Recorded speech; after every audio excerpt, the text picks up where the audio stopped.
नमस्कार आप सभी को। आज मैं जो प्रयोग देने जा रहा हूँ वो भी आपको बहुत सुकून देगा। पता नहीं क्यों मेरे मन में ऐसे विचार आ रहे हैं कि मैं इसी टॉपिक पे वीडियो बना रहा हूँ। पता नहीं क्या भाव मन में उत्पन्न हो रहे हैं। मैं खुद कुछ समझ में नहीं आ रहा है कि मैं क्यों ऐसे प्रयोग डाल रहा हूँ शत्रुओं को लेकर। शायद किसी ग्रह का प्रभाव है कि जो मेरे मुख से ऐसी चीज़ें निकल रही हैं जो आपको काफ़ी सुकून भी दे सकती हैं, और शत्रुओं का शायद जो आपके शत्रु हैं शायद उनका ख़राब समय आने वाला है या आ चुका है, तभी ये सब माध्यम बनकर निकल रहे हैं। और जिसके भी मुख से ये कार्य करेंगे तो मुझे लगता है कि उनका समय आ गया है कि परेशानियों से निजात पाने का। तभी मेरे मुख से ये शत्रु के लिए कठोर जो शब्द हैं वो निकल रहे हैं। कहीं ना कहीं ये उस मालिक की ही कृपा है, वही मन में भाव डालते हैं तो ऐसा मेरे मन में आता है। तो मैं ये विचार आपके सामने प्रकट कर रहा हूँ कि शत्रुओं से कैसे निजात पानी चाहिए। कहीं ना कहीं ये राक्षस प्रवृत्ति ही होती है इनमें, और राक्षस ही होते हैं। और कहीं कहीं तो कर्मों का फल जो होता है, हमने जो पूर्व जन्म में किए होते हैं उसका फल जो होता है भोगना पड़ता है। वो जो हमने कर्म किए होते हैं कहीं ना कहीं ख़राब होते हैं, तो हमने किसी के साथ कुछ गलत किया होता तो वो हमें भुगतना पड़ता है। तो ये भी चीज़ हमारे सामने आती है। ज़रूरी नहीं कि सभी दुश्मन बिना फर्जी ही किसी को परेशान करते हैं। कहीं ना कहीं हमारा उनके साथ कोई संबंध होता है, हम तभी ये हमारे साथ घटित भी होता है। घटनाएं जो होती हैं वो बिना संबंध के घटना घटित नहीं होती हैं। अगर आप किसी के साथ मिलते भी हैं तो बिना वजह नहीं मिलेंगे, उसके पीछे भी कोई कारण छिपा होता है, कोई उद्देश्य होता है, कोई काम होता है। आप रोज़मर्रा की ज़िंदगी देखिए, अगर आप किसी से मुलाकात करते हैं, मिलने जाते हैं, तो क्या बिना वजह जाते हैं? कोई ना कोई लक्ष्य लेके जाते हैं, कोई काम होता है, कुछ जानना होता है, कुछ करना होता है, तभी जाते हैं। तो इसी तरह माध्यम बनता है। तो हर चीज़ का माध्यम बना रखा है ईश्वर ने, और जिसका जो सदुपयोग कर ले जाता है, सही समय को पहचान लेता है, तो वो शायद मुझे लगता है उस सागर को पार कर लेता है। और जो इंतज़ार करते रहते हैं, तो मुझे नहीं लगता कि उनके लिए कोई और आएगा। तो यही समय होता है उन चीज़ों को जान लेने का। तो मैं भी इसीलिए शत्रुओं के ऊपर ही कुछ ना कुछ शब्द दे रहा हूँ। तो आप इनसे जो है लाभ ले सकते हैं। पता नहीं फिर समय आए कि ना आए। अगर मैं ऐसे शब्द डाल रहा हूँ तो मुझे लगता है कि ये अच्छा समय है शत्रुओं को परास्त करने के लिए, उनसे निजात पाने के लिए, उनको सबक सिखाने के लिए, मुझे लगता है। तो ईश्वर आपको कामयाबी दे। जो मैं शब्द बता रहा हूँ उन आप एक बार में करें, आपको कामयाबी मिल जाए। लेकिन जिनकी ऊर्जाएं कम हैं, जो साधारण लोग हैं, जिनको तंत्र मंत्र का कुछ भी ज्ञान नहीं है, उनको थोड़ा सा मेहनत करना चाहिए। जैसे मैं बताता हूँ कि 108 बार जाप कर लीजिए, तो ज़रूर करिए। देखिए, बिना मेहनत के कुछ भी नहीं मिलेगा, कुछ भी प्राप्त नहीं होगा। आप खाना तो बिना मेहनत के खा लेते हैं, पहले ही बताइए।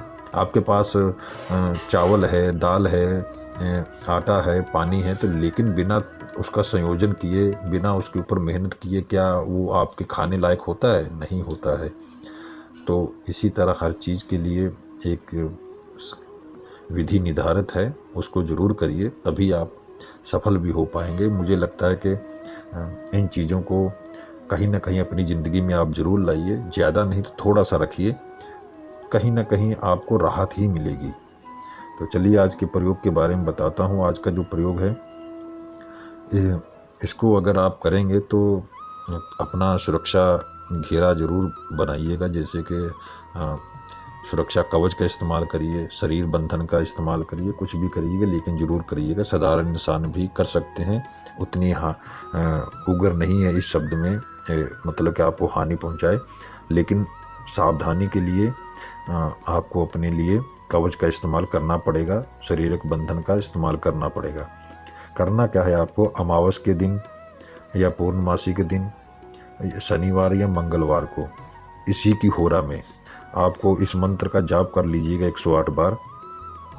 करने के बाद फिर जो है आप किसी दिन भी जब भी आपको समय मिले, कम से कम 10 से 12 दिन, इतना समय जब आपको मिल जाएगा तो तभी इस मंत्र का प्रयोग करिएगा। पहले 108 बार एक बार जाप कर लीजिए और रोज़ 7 बार या 9 बार ज़रूर इस्तेमाल करते रहिएगा या 11 बार जाप करते रहिएगा। इसकी ऊर्जा बनी रहे, छोड़ना नहीं है आपको। तो इसमें जहाँ पर अमुक शब्द आया है वहाँ पर आपको अपने शत्रु का नाम भी लेना है, तो वो भी जाप करते समय आप ले सकते हैं। अमुक मत बोलिएगा, डायरेक्ट जो है शत्रु का नाम ले सकते हैं।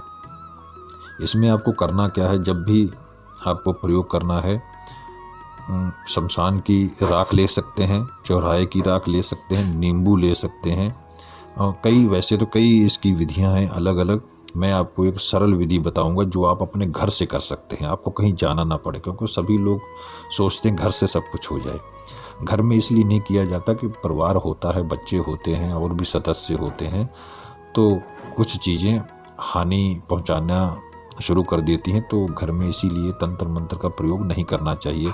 यहाँ तक कि मैं कहता हूँ कि जो तंत्र कार्ड लोग घर करते हैं अपने घरों में, वो भी कहीं ना कहीं इफेक्टेड हो जाते हैं, उनके परिवार में भी कुछ ना कुछ होता रहता है, तो वो भी घर में नहीं करना चाहिए, बाहर ही करना चाहिए, अलग स्थान होना चाहिए उसके लिए, तो काफ़ी जो है सेफ रहता है आदमी। तो इस प्रयोग को आप जब भी शुरू करें, मंगलवार को शुरू करें रात को, जब आपको टारगेट करना है, अपने बैरी को कष्ट पहुंचाना है, तो आपको इसको रात को 11 बजे के बाद ही शुरू करना है। जैसे 11:30 बजे हो गया है, 11:30 बजे आपको शुरू करना है और 1000 की मात्रा में, संख्या में इसको पर डे जाप करना है अपने शत्रु का नाम लेकर। सामने एक दिया जला लेना है, उस दिए को 11 दिन तक पर डे आपको जलाना है और 11:30 बजे शुरू हो जाना है। 12:30 बजे तक बैठिए आराम से, 1000 की संख्या में इसको बोलना है। और इसके लिए कोई भी सामग्री नहीं है, कुछ भी नहीं लगाना है, सिर्फ आपको दिया जलाना है और उसकी फ़ोटो अगर आपको मिल जाती है जिसके ऊपर आपको प्रयोग करना है तो ज़रूर उसको रखिए सामने, उसको देखते हुए पढ़िए। नहीं तो फिर क्या करना है, उसकी माँ का नाम या पिता का नाम उसको पता लगा लेना है। पहले आपको बोलना है अमुक पुत्र अमुक, तो मतलब पहले पिता का नाम या माता का नाम आएगा, फिर पुत्र का नाम आएगा। तब जब आपके पास फ़ोटो ना हो तो तब ऐसे बोलना है। अगर फ़ोटो मिल जाती तो डायरेक्ट देखकर आप कर सकते हैं। एक तरीका और है, मन में उसकी छवि, उसका सिमरन करते हुए तो जाप करिएगा। तो ये तीनों तरीके हैं, अगर आप ऐसा करेंगे तभी सफल हो पाएंगे। ये नहीं कि खाली नाम से, उस नाम से हज़ारों लोग हैं, कैसे टारगेट करेंगे। तो सीधा निशाना लगाने के लिए उसको सीधा ही रास्ता भी बताना पड़ेगा जो आप कर रहे हैं। तो जब ये ऐसा हो जाएगा तो 11 दिन तक पर डे करिए। जो साधारण लोग हैं, मुझे लगता है कि वो तब तक करते रहें जब तक कि उनको कामयाबी ना मिल जाए, क्योंकि उनकी ऊर्जा में कमी होती है। उन्होंने कभी कुछ ऐसा तंत्र मंत्र किया तो होता नहीं है, इसलिए जो है उनको लगातार करना चाहिए। 1 महीना तक ले जाए, 1.25 महीना तक, 41 दिन का छिला कर ही डालें, तो मुझे लगता है कि उनको रिजल्ट जो है 1-1.5 महीने के अंदर मिल जाएगा। और जो कुछ साधक हैं और जो तंत्र विद्याओं के बारे में जानकारी रखते हैं तो उनको 15-20 दिन के अंदर रिजल्ट दिख जाएगा।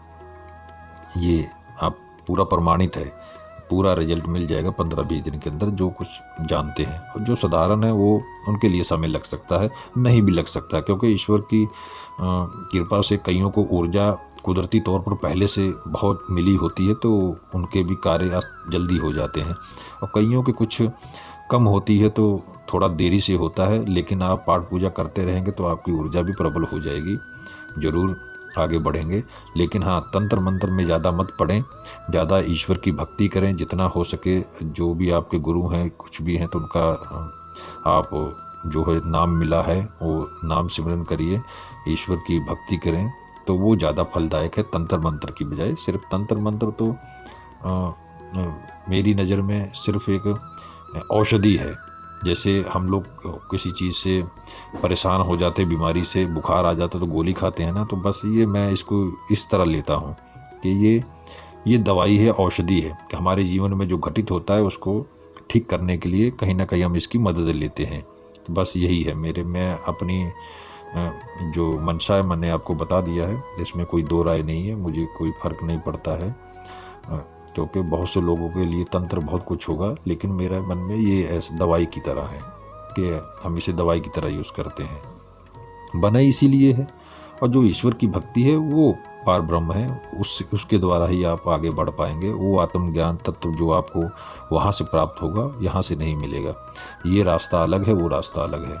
तो जब ये आप कर लेंगे मंत्र को, तो इसी तरह प्रयोग करिएगा, तो बड़े आराम से आपको जो है शत्रु का जो है जो क्या कहते हैं तमाशा देखने को मिलेगा जल्दी ही। लेकिन आपको करना पड़ेगा, मेहनत करनी पड़ेगी, तभी आगे मैं आपको एक यंत्र दूंगा। उस यंत्र की जो शक्ति है उससे उसकी छाती में जैसे फटता है, जैसे छाती फाड़ दिया जाता है, वैसा प्रहार होता है। जैसे बाण बोलिए, मैं तो उसे बाण बोलता हूँ, क्योंकि ऐसी शक्तियाँ जो है बाण की होती हैं, वो जब भी लगती हैं तो वैसा ही प्रहार करती हैं। तो मैं आपको एक ऐसा यंत्र बताऊंगा। कभी कभी डर लगता है कि कोई बहुत से दुष्ट प्रयोग जो लोग हैं प्रयोग कर देते हैं ना अपनी दुश्मनी निकालने के लिए, तो नहीं देने को मन करता है, लेकिन देखूंगा, सोचूंगा, विचारूंगा तभी। अभी मैं नहीं बता पाऊंगा कि वाकई में ऐसा मैं डालूंगा कि नहीं डालूंगा। तो ज़रूर देखेंगे आगे चलकर कैसे करना है।